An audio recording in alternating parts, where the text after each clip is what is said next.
Faltando 3 minutos para 1 hora da tarde, nós estamos na linha aqui com o economista João Adolfo Stadler Colombo. Ele fala com a gente agora sobre economia, né? Claro, o momento que a gente passa agora, diante da pandemia, o comércio. Eu quero cumprimentar o João Adolfo, inclusive ele está se recuperando lá, né, João Adolfo? Uma boa tarde, obrigado pela participação com a gente aqui na Transamérica. Tudo bem, Amaro? É legal estar com vocês aqui. Realmente estou voltando aí ativa, estou no meu 12º dia do primeiro sintoma de Covid, fui um dos felizardos aí que acabei me contaminando, não só eu, minha esposa também, uma funcionária nossa. Puxa vida. Mas graças a Deus não tive tantas complicações assim para mim, até que foi tranquilo, apesar de um pouco cansado aqui, os efeitos no corpo são esquisitos, não é uma gripe normal, mas já tive piores também, tá, Marcos? Ah, é? Bom, que bom que está se recuperando e a família também. Agora, João Adolfo, falando de economia, do ano passado para cá, quem mais está sendo prejudicado com essa crise provocada pela pandemia? A crise comercial, econômica?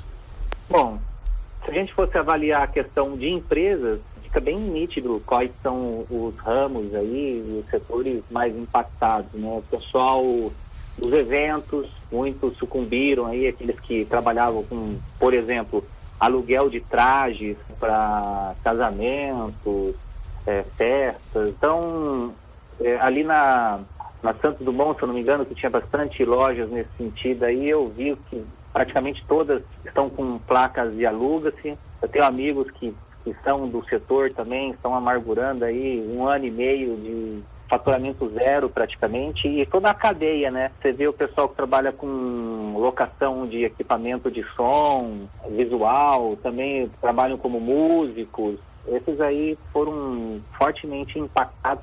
Aí depois o setor de turismo, eu tenho também o tio Paulo, eles têm a agência lá e também caiu demais o movimento, acho que foram bastante penalizados aí com o fluxo, né, de viagens, principalmente internacionais, então nem se fala por conta das limitações impostas aí entre os países para não disseminar tanto, né, a questão do vírus. Mas assim, saindo do aspecto das empresas, claro, a gente coloca o comércio também, né, como fortemente impactado, e justamente por essa falta de previsibilidade, surge uma nova onda, daí tem que vir novamente os decretos, o risco do lockdown, aí você prejudica toda aquela expectativa de retomada, vem as demissões, aí daqui a pouco flexibiliza, volta de novo a contratar. O que a gente tem acompanhado então com os dados do CAGED, tanto a nível municipal, estadual ou nacional, é que chegamos num ponto, claro, lá no principal pior momento da pandemia, teve uma forte queda na questão do emprego e aos poucos veio recuperando, fechou até inclusive as carteiras assinadas no positivo em 2020, e esse ano a gente está com um saldo bastante positivo, inclusive entre admissões e demissões, está com quase 1 milhão de novos postos. Só que daí, em relação ao mercado de trabalho, a gente analisa o CAGED, que ele representa 20% da população, né, que são aquelas pessoas que trabalham como colaboradores, são empregados. Mas a população ela tem um leque maior aí. O Brasil tem a problemática do trabalho informal. Então, quando a gente pega os dados do IBGE, ele vai na contramão. Então, a gente está com 14,7% aí de estimativa de desempregados no país. Então, a gente vê a discrepância, né? O como mudou a questão do mercado de trabalho. De certa forma, como os salários eles foram reajustados muito aquém do que são os índices de inflação, a mão de obra ficou mais barata. Então, de certa forma, foi um estímulo para a contratação de pessoas pelas empresas, fora outras medidas que já vinham sendo adotadas para desonerar um pouco o custo da folha com os encargos sociais, né? Mas quando você vê esse pessoal informal que não tem qualificação, aí você começa a identificar justamente aonde que está o problema, né? O problema não acontece somente com as empresas, mas os trabalhadores que atuam nessas empresas ou não, no mercado informal. Então, a pessoa que ela não tem o nível médio completo, ela já está um pouco aquém, e as pessoas que estão com mais de 50 anos também o saldo está negativo no ano. A gente consegue ver pelo novo painel do CAGED, tudo muito detalhado isso, né? Por faixa etária, por nível de escolaridade, todas as cidades, os estados, o acompanhamento mensal, e está bem nítido que o novo normal, de repente, com a exigência de habilidades com ferramentas para fazer as reuniões online, o trabalho home office, quanto maior o nível de escolaridade, mais jovem a pessoa, melhor ela está conseguindo se readaptar. E daí aqueles que estão assim fora dessas questões aí de capacidade, qualificação, acabam sendo as mais prejudicadas, Amado. João, a gente sabe que embora a gente esteja vivendo essa dificuldade, esse problema econômico, o Brasil está crescendo, né? Cresceu 1,2% no primeiro trimestre, é claro que bem abaixo do que aquilo que ele poderia ter crescido se não fosse a pandemia, mas não teve queda, teve crescimento. Como que o senhor vê isso aí? Olha, o governo, ele adotou algumas medidas e eu não vou falar que são assertivas ou que foram erradas, porque na economia, quando você mexe tentando favorecer de um lado, você acaba prejudicando de um outro, né? As coisas estão todas amarradas. Então, o que foi... Primeiro, quando veio o Guedes, antes mesmo da pandemia, feita a opção em diminuir o spread da taxa de juros real. O Brasil sempre trabalhou ali como um pagador de juro real bem elevado, né? Inclusive, várias vezes foi ranqueado como o maior pagador de juro real no mundo. Mas vamos colocar um pouquinho mais recente ali, governo Dilma, o próprio Temer.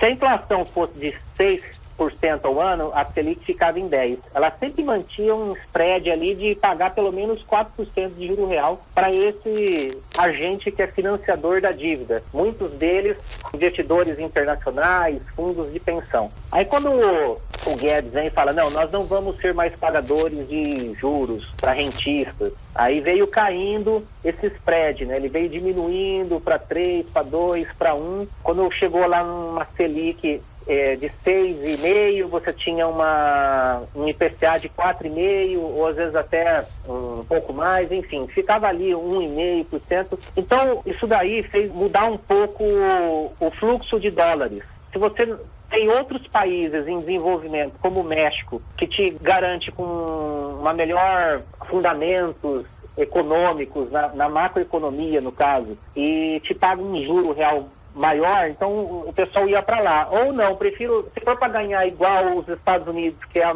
a economia mais sólida ou segura, para eu estar financiando o Estado lá, então o pessoal preferiu tirar os dólares daqui nesse sentido, do financiamento da dívida. E daí o dólar veio aumentando, né? Passou de 4,50, e o Guedes falava que só se fizesse muita besteira para passar de R$5, aí veio a pandemia, totalmente inesperado, o dólar foi para as alturas, chegou a bater quase os R$6, agora deu uma cedida, não está conseguindo romper abaixo dos R$5 ali, mas já deu uma suavizada, pelo menos.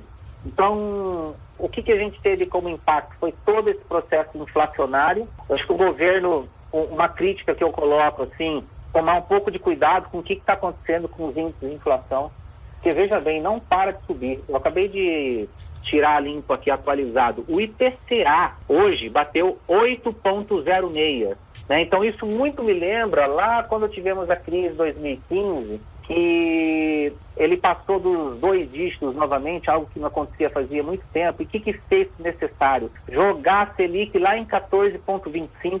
Isso foi muito prejudicial para as empresas, porque aquelas que já estavam com dívidas contraídas, às vezes você contratou a uma taxa menor, financiamentos de máquinas, equipamentos, veículos, 1,15% ao mês e tal, ou até menos, teve uns subsídios lá na época para caminhão, muitas empresas acabaram pegando, ou recursos do BNDES, BRD e tal. Daí o cara começa a pagar e entra em dificuldade, ele tem que fazer o giro desse seu passivo. Aí ele começa a contratar operações mais caras. E daí começou a vir taxa de 2%, de 2,5%, daqui a pouco o cara já começa a pegar com um terceiro particular, agiota, 3%, 3,5%. Isso é muito prejudicial. E não só para a pequena empresa, que é o contexto que eu vivo lá com o escritório de contabilidade e a consultoria, mas também impacta nas empresas com capital aberto, porque muitas têm essas operações com bancos, né? Sim. Então, veja só, IPCA 8,06, INCC, que é o da construção civil, 15,26. O que tem de gente me procurando, falando, pelo amor de Deus, como é que eu faço agora? Eu estou com um imóvel na planta, a preço de custo, e não para de subir, aquela minha expectativa que era desembolsar com X valor, agora já virou muito maior. E o IGPM, 37%.